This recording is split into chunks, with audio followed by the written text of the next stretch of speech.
Ой, как страшно жить. Жить-то как страшно. В Эстонии арестовали за шпионаж школьного дворника маленького провинциального эстонского городка. В опасности родное государство. Шпионы там и здесь, и тут, и там.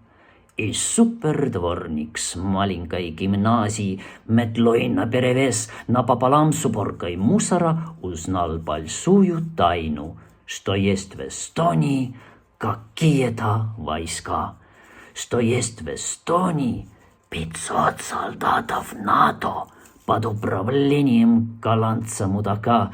Голландец ездил на велосипеде и на дороге гайку потерял. А дворник за пивом в беседе кому-то эту гайку показал. Ты можешь быть эстонцем или русским, хоть гражданиной или тиблой, блядь, когда пиздишь за пивом или водкой.